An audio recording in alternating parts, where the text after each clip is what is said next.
Hi,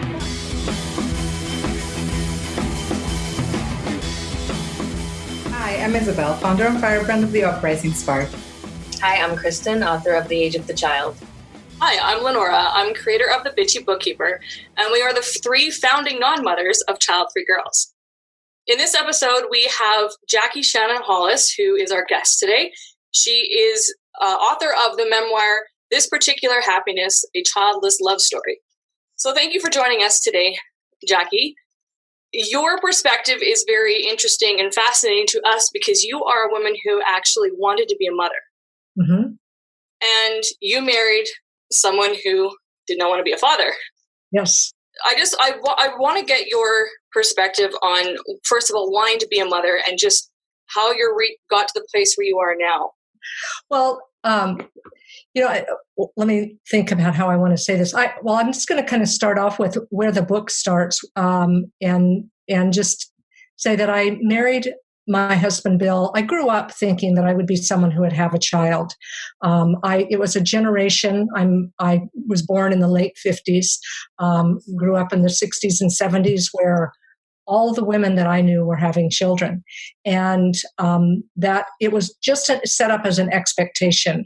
It was never really a question. And I did not see any, other than my great aunt Lena, any other women who didn't want to have children. So it just was this automatic thing. And I went through a number of relationships, what I call research now. And in the process of that, I got married and divorced. And in the process of that, I began to question, why do I want to have a child? What is this? Is this just an automatic thing that I'm doing? And consider that, maybe my life would be just fine. And right around that time was when my second husband, my forever husband, I wish when people say my current husband, walked into my life. And he was 10 years older than me, and he did not want to have children for a number of reasons. And I married him fully agreeing to not wanting to have, that we would not have children. And I thought I would be okay with that. And soon after our marriage, my mother expressed her disappointment and sadness about me not having children. And that led me into just a world of confusion about, and also a time when I was in my 30s, my body began to sort of have this desire, what seemed like it was of my body, to have a child. And it was quite intense. And so that was the journey. For most of my 30s, I wanted to have a child. And I also did not want to be resentful of my husband, who remained steadfast in his decision. And so I made it through that period of time of wanting. And by the time I was in my 40s, I had really settled more with it. And now I'm 61, and I am quite content with my life. And I also have times where I'm very aware of the otherness of not having children, as I'm sure even women who have a very clear view about not wanting to have children experience this feeling of being in a world of pronatalism, of the celebration of pregnancy and childbirth. You said there was a period where you felt physically or biologically, like you felt it in your person that you wanted to have a baby. And that makes me think that it makes me think of what they call a biological clock. And I'm just wondering what that felt like. It felt like a yearning inside me, just longing. And, when I look back on that now, because there really is there's no proof that there is anything biological necessarily that causes this desire. But in me, it felt like, what longing feels like. Something's missing. And it may be some people feel it when they're longing for love in their life. I felt it in my body, and I also had a lot of dreams.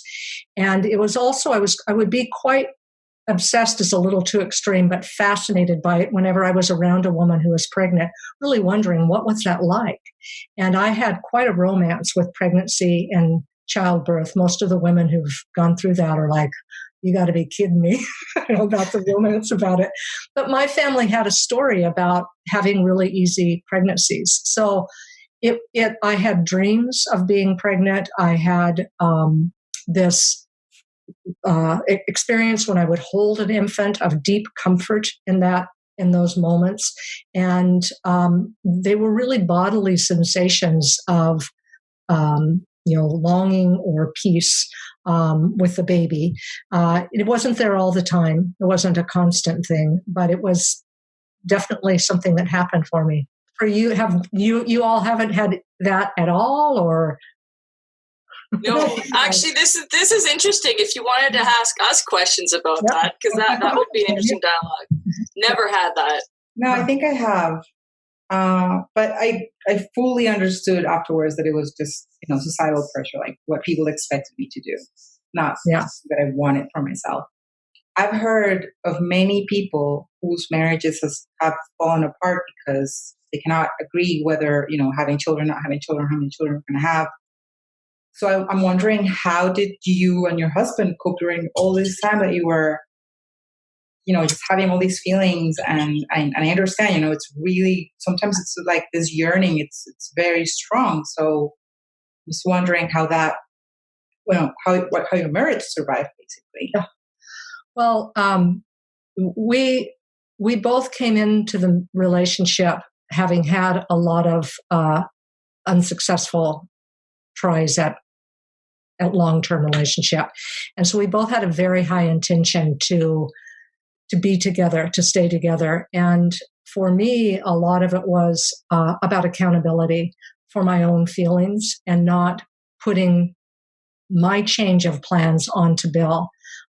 Even though I did at times ask, hope, wish, plead, I don't know that I really went so far as to pleading, but really questioning a lot. Why? Why don't you want to have a child? Thinking that somehow some light bulb would go off in him that would change that. And he remained quite clear through it all. So that just, but he also didn't make me wrong for my feelings. He didn't, get on me about, you made this agreement and you have to stick with it. He just gave me space to have my feelings, which he's done in many other areas. I went through a period of time of being quite depressed, not just about this, but other things that had come up in my life. And he just said, you've got to just don't pretend that it's not there, just be with it. And so I think for both of us, it's giving each other space to have the feelings that we have and not taking responsibility for them ourselves, to fix them or to have to change ourselves, but to know, okay, you're going through something and I'm here with you to support you as you go through it. But I'm not going to take necessarily responsibility for it. It's hard. I mean, I think it's a tricky thing in a relationship, but it's something we've worked on a lot in many areas about how to hold each other capable to manage our own emotions. That is something I noticed in this memoir, is the amount of communication over time through the relationship between you and Bill. And I mean, how you write, it's something that I could relate to in relationships, or even just battling my own thoughts, whether you're childless, child-free, whatever you're going through. There's a lot of parallels. And there's something that you mentioned that really stuck out to me, was you mentioned being distracted by baby wanting. Uh-huh. And, this goes with anything in our lives, but you mentioned in your 30s, like, you spent a lot of that time wanting and yearning.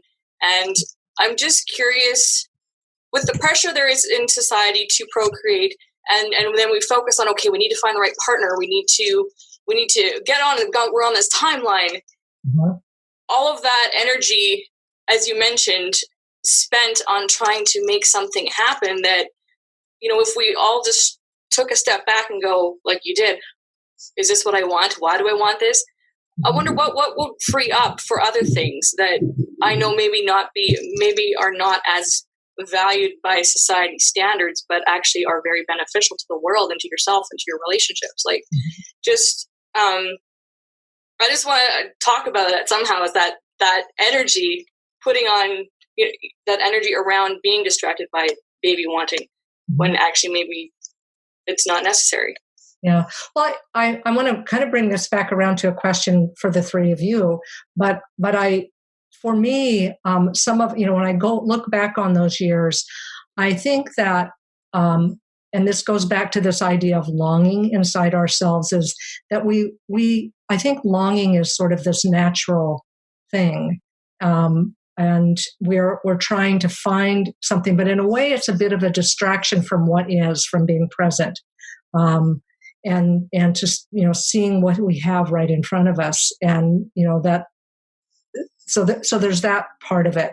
And I think the idea of, the sort of the striving for the next thing and all those expectations, is a way of not noticing what is and what do I really want. So it's always this question for me of coming back to what is it I want and need right now?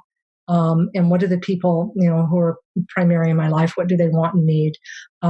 So all of that. But I'm curious then if for the three of you, if you take away the strong urge or desire or so the sense of an imperative to have a child, what then does come forward for you, do you think? I mean, it's a question for you. Well, personally, it's led to me, like I turned 37 in a few days, and all of this has led to me wanting to speak about not wanting to have children, which is bizarre because I had a career before and I loved it and I thought that was the end all be all for myself.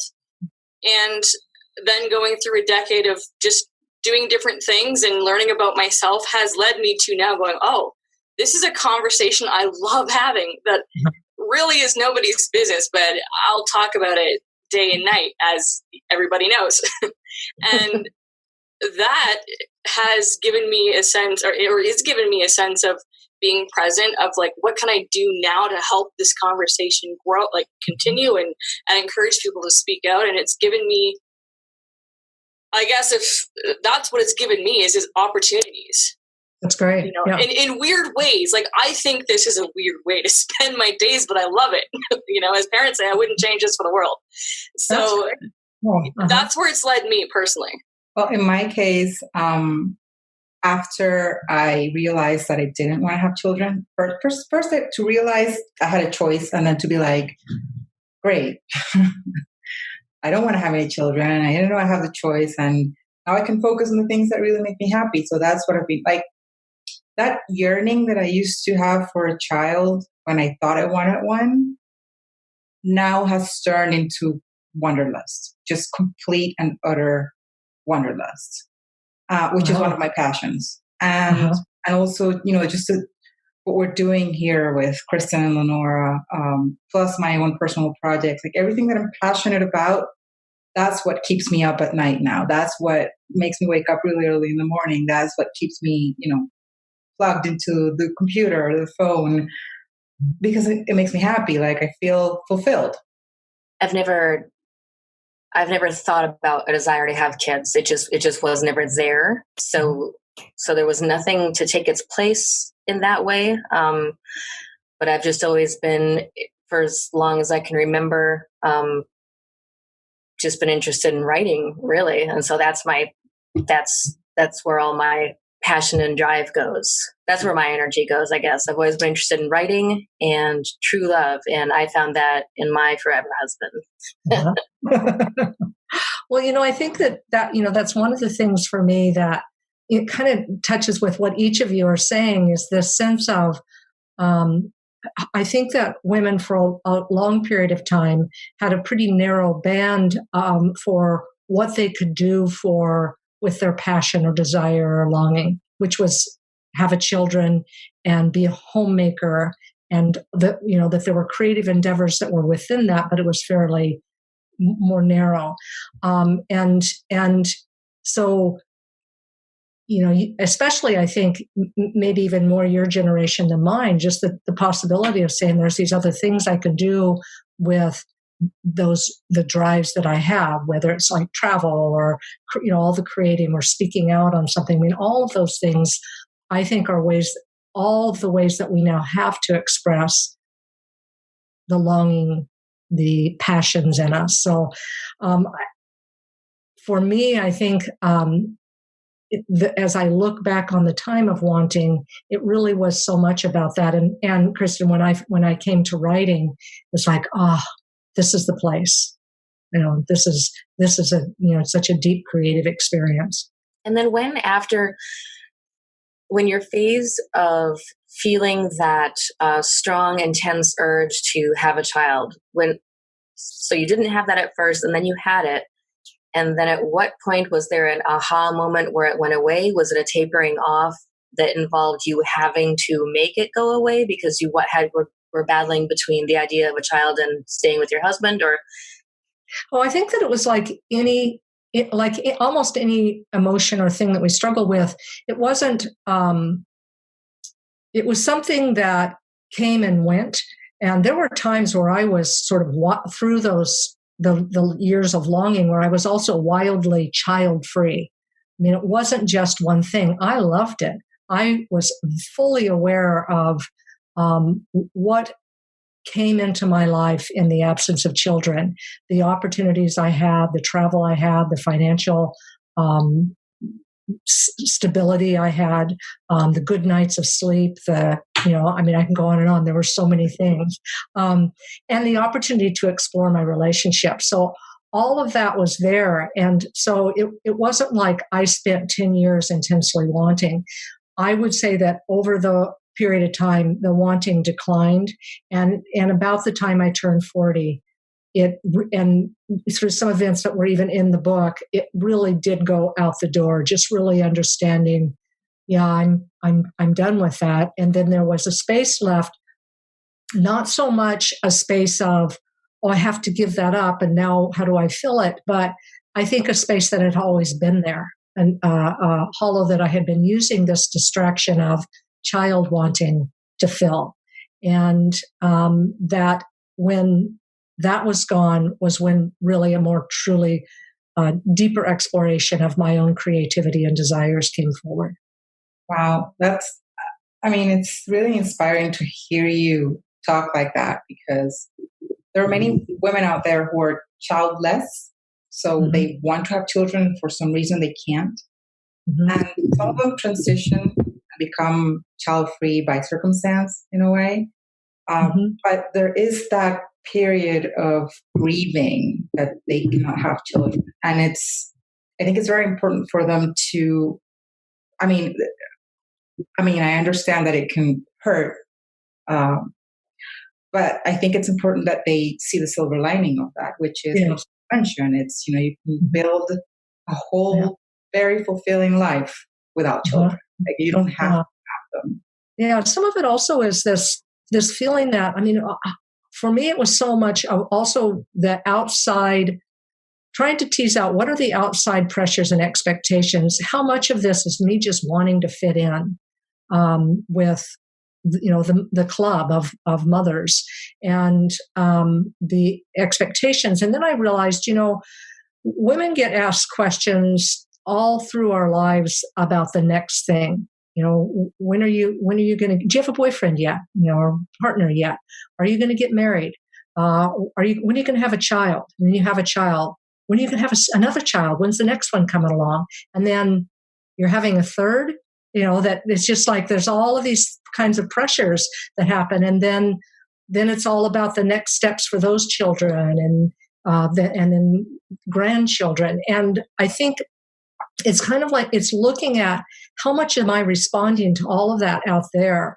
And I think especially for women who are dealing with this in-between place or the grief over infertility, is really looking at what is the source of my longing? How else do I fill that? And not as a replacement or second best, but what is the passion that I have and how can I do that? I'm always interested in, I have now friends who never wanted children. And I've always been just very curious about that, like just the complete absence of desire or longing for that. So I'm really glad that this conversation that you're having also speaks to that, because I think a lot of women have felt like they've had to hide that. Everything you just said made me think of what fantastic advertising is out there that makes us feel as women like we must, in general, like we must want a kid.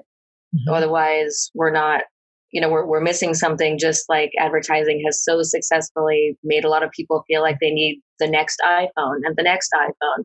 And you really do, or whatever the product is, or whatever the brand, especially brand clothing. If I have this jacket that I got at consignment, and a friend of mine looked at the label on the tag, and then she said she didn't have her glasses, and she couldn't see the label. And I checked the label, and I was like, oh no, it comes from this store I absolutely hate. And for a couple of days, I actually hated that jacket, even though I loved it very, very much before. That's how effective advertising is, and brand, importance. And I think it's the exact same thing when it comes to marriage, babies, and all that stuff. I mean, you just think, well, I can't not want it, because that's just not acceptable, and everybody wants it, and everybody's doing it. And, but it's so subtle and so pervasive and so powerful that it's not recognized that that's what it is. Yeah. Yeah. I have a niece who I had a number of my family members read my book before it was published, and a niece who has 3 daughters read it, and she said, she talked to me about feeling really uncomfortable as she read it, and sort of guilty. And I thought, oh, she's feeling bad for me or something like that. And she said, oh no, it had to do with the fact that I had never stopped and thought about, realized that was an option. I'd never considered, because she said it was just this thing I did. And she's a younger woman, in her 30s. And she's a fabulous mother, she's very, very happy being mom. She said, don't get me wrong, it's not that I wouldn't have done this. It's just, she says, it seems odd to me that I never thought about it. And I think that's one question I always say to people, who say, why don't you have kids, is why do you? Because I think we don't ask that very often. No, absolutely. I think that is one of the main things we hear child-free women say, or even mothers. Like, I didn't know I had a choice. I, for once, personally, didn't know I had a choice. And then when I found out, I was like, oh, I was so relieved. I think it's just so embedded in our DNA, in our head, in the way that we're brought up. Advertising, like Kristen said, it's everything around us. It's just pointing to that. Become a mom. You need to do that. It's the next step. You need to tick that box. So, I completely understand that. I wanted to circle back and ask you something.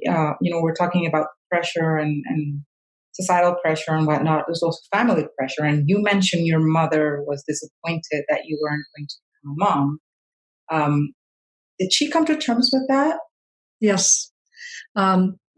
Without saying too much about, how the story goes, because I definitely, a lot of this was a journey about there's the relationship with my husband throughout it, but all these other sort of relationships that thread through that. And with my mom, I think that she always, on the bottom line, believed that I was missing out probably on the biggest joy, as defined by her. But we had further conversations about it. And one of the big sort of understandings for me as I wrote and as we had conversations was that we make comments to people, judgments that land very deeply on that person, that often we don't realize we've forgotten that we even said it, which was the case with her. She had forgotten she said it. And I think that in her mind, all of the ways that she acknowledged me, she must have felt, completely outweighed that one comment. But that was the one that I took in and, used to hurt myself with, was that she was disappointed about this one thing. And I was afraid that she always would feel somehow that I had a sadness, or I was missing out, or later in my life I would come to regret it. But, so far I haven't. And at the end of her life, it was pretty clear to me how really happy she was about the life that I was living, the relationship I had.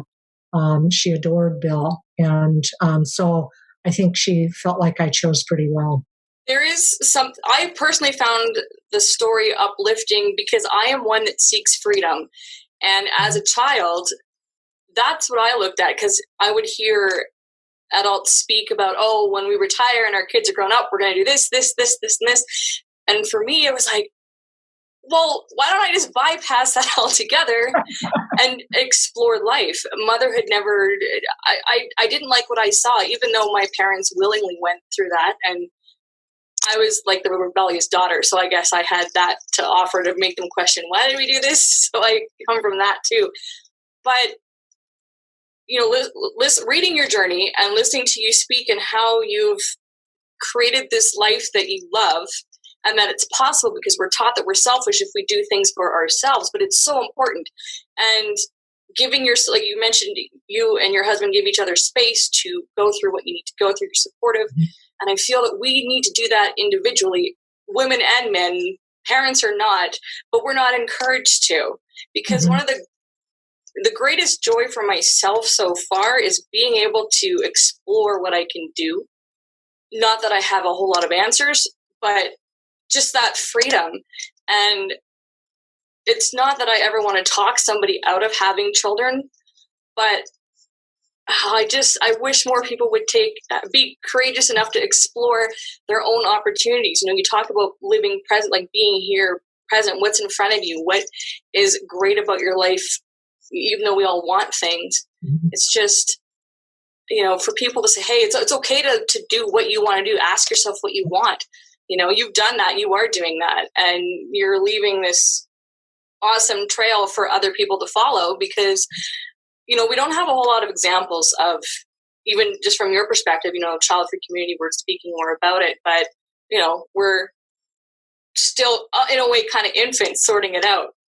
So it's just, I guess, is there anything you would encourage, like for somebody watching who is struggling, whether it's child-free or they're in a situation similar to you, what would you say to get through that? Like, give themselves time and space to figure it out without worrying, okay, where's my baby daddy coming from, or my baby mama coming from?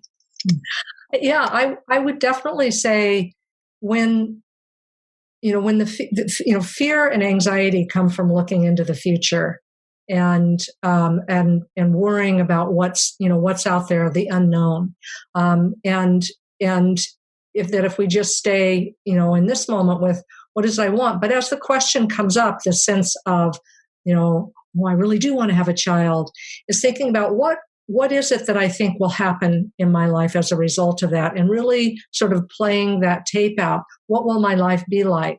And being very realistic about sort of what the impact of a child is. I can't know that, you know, when people say, well, you have no idea what this love is like, you know what? They're absolutely right. I have no idea what the love of a child is like, of my own child. I do know what the love of children is like. And so I think it's understanding our own capacities for love are there. And just thinking about, mostly it's just, there's no right or wrong, I guess is mostly what I'd say. There's not a right or wrong choice. A lot of people say, I'm afraid I'm going to regret this. And regret is such a messy term, because no, you're just going to go on and have the life you chose, you know, and this is the life. And loneliness, people who don't have children have a lot more capacity to build friendships, to be there and, you know, to have all kinds of connections if it's an issue of loneliness. And, you know, that's not something, you know, that I worry too much about. So mostly I guess what I would say is you're going to be okay. There's no right or wrong. Just, and if you choose to have a child, great. That will be a whole other one kind of path of experience. And if you choose not to have a child, it's another path of experience. Have fun. And also great. Yeah. Yes. And also great. Yeah. I mean, both of them. It's just, for both of those, it's just a choice. For some people, it's not. I think that the people who are dealing with infertility, it feels it's not a choice, but then it is, what do I do with the circumstances that have been handed to me? How do I deal with those? You really took the opportunity to explore this for yourself. You know, you chose to marry someone who did not want to have children. knowing how you felt about motherhood, you were exploring it, but it's really awesome that you took this time to really explore yourself, because I know people that say, okay, well, I will have a kid. They did not want to be a parent. And then they got into a situation where they said, okay, fine, I'll have one. Or they ended up becoming pregnant and becoming a parent. My brother was one of those. And then it's almost too late to explore because you can't, there's no time. So, I mean, really, like for you, there was something inside of you that made you go, hey. So it's not common, really. So how do you think that came about? Like you really did decide to dig into this and explore it. And a lot of people don't do that. Yeah.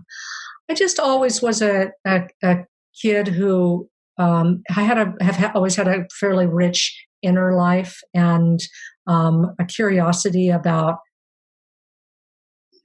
how we think, how we engage, how we make connection. In school, I was often the kid that other people came to for problems and questions and support. And so I've just always been curious about, sort of understanding the self and understanding how relationships work. And, pursued a degree in counseling, fairly early on, got involved in personal growth work. I was just always curious about that. And that was one thing that I had a sense of whatever it was that I was going to do, work-wise, I wanted to just understand sort of how did I get to this thought? I'm one of those people who, when someone asks a question like, well, where did that question come from? Let's follow the rabbit hole that led you there. So a lot of it, I think, is it's just my nature to be curious and to explore. And then I ended up from that drawing people into my life who were like-minded. And so those are the kinds of conversations that I have with a lot of people in my life, or, just about the way we work internally. Yeah. Have you had a lot of parents read your book so far that have? Yes. Yeah. It's been a lot of the feedback I've gotten from people have been, whether they're people who've had children or not, as it really made me think about why. And for the people there were some people who didn't have children who examined that a little bit differently. But especially parents who said, yes, it really made me think a lot more about not even really the choice I made, but the fact that I had children and didn't think that much about it. And it also helped them become aware of people who do not have children. And I think made them more curious about what's up for you, not why, but for the people who maybe didn't have children who wanted them. How is that for you now? How can I be supportive of you? And for the people who have made a very clear decision not to have children, how can I also be supportive and not make thoughtless comments about that? I've had people who have children who are at the age where they could become grandmothers say, I am not going to ask my children about that anymore. It really got their attention. Yeah, standing ovation for that one. That's the thing with all of the material in whatever form it comes to people, whether it's a meme or a book or a show talking about this topic. It's just awareness, because a lot of time, in the Childfree community, we often feel unheard and we feel disrespected because everyone's assuming that, we are going to change our minds. Mm-hmm. And I remember when I received your book, I mentioned it, and I had a couple people say, "What?"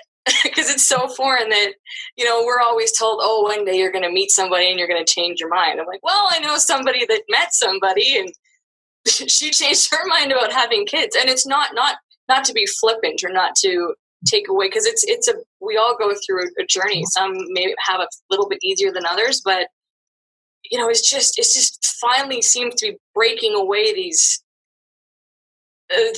these remarks and no one really thinking about the fact that, wait, there are options and there are good options. And it's not, as you said, it's not replacing or second best or anything. It's just another option. Mm-hmm. So it's great that you're getting that response as well from people, that it's just making them think a bit more, because we all need to do that. Mm-hmm. Just think a little bit more about things. Yeah. It is that sort of the thoughtless comments, and I'm still so surprised by them. I say someone who's a grandmother, oh my gosh, being a grandmother is the best thing. And I think, compared to what? What are we comparing here to? And just all the sort of random sort of comments that people make in similar, like if you've gone through a death of someone close to you, and the comments that people make that are about them creating their own comfort versus really thinking about how is this going to land on the other person. And I think people just don't think very deeply often about what's coming out of their mouths and how's that going to sit with the person who's right next to me, who, maybe doesn't have a child. And what is it like when I say, oh, it's this the best ever, isn't it? It's like, well, no, not necessarily. No. I would want to know what the most important, well, actually, I want to know what made you decide to write your book. I keep kind of trying to go back, because I started my book started really writing it as an essay about 7 years ago.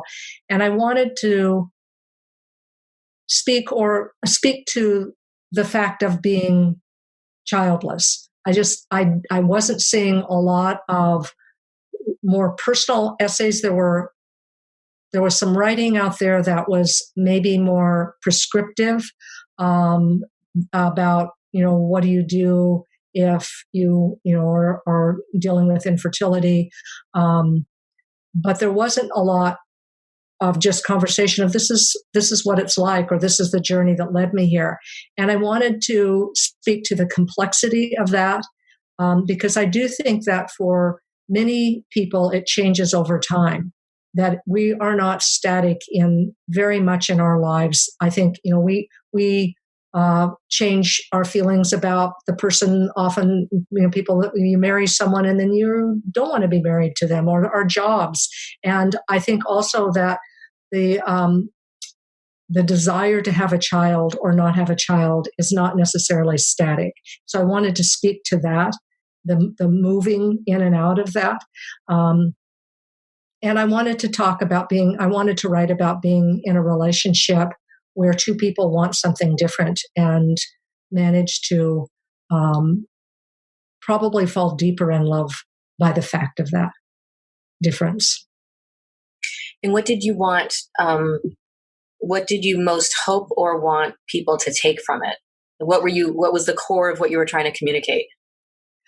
I wanted people to, it is the love story part of it is a really big part of it, and not just the love story between Bill and I, but about the capacity to love, and to know ourselves. There's a quote at the beginning of the book, May Sarton quote, from,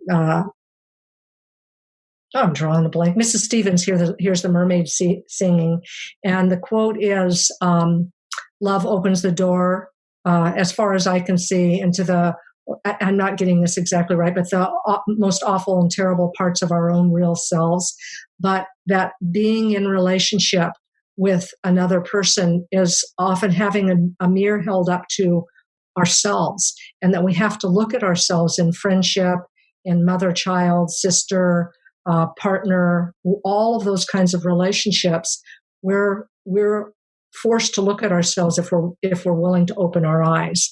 And so I wanted actually people to get more than just the story about childlessness or being child-free, but about how do we connect with each other, and how do you continue to look at and explore your own self in the face of the other. Is there anything that we didn't ask you, or anything that you just wish we had, or that you really want to say? Well, there's something I really want to say that doesn't have to do with me or my book, but has to do with just a real great appreciation for people like you who are doing what you're doing, which is shining a light for what I think is a quite big community and opening up all the possibilities of the ways to live a life and sort of, drawing attention to the ways that, for instance, like what you said, Kristen, media, all of those things are trying to direct our attention one way.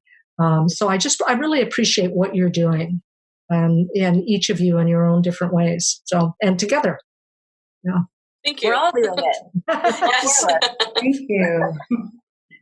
Well, thank you very much, Jackie, for joining us. It's been awesome to listen to you, and thank you for sharing your story with the world and for our viewers.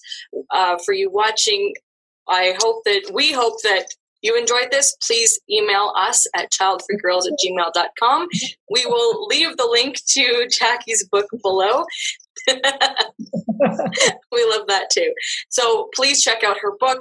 You can follow us on Instagram and Facebook and Twitter and LinkedIn and Pinterest, but mostly Instagram and Facebook. So until next time, thank you for watching.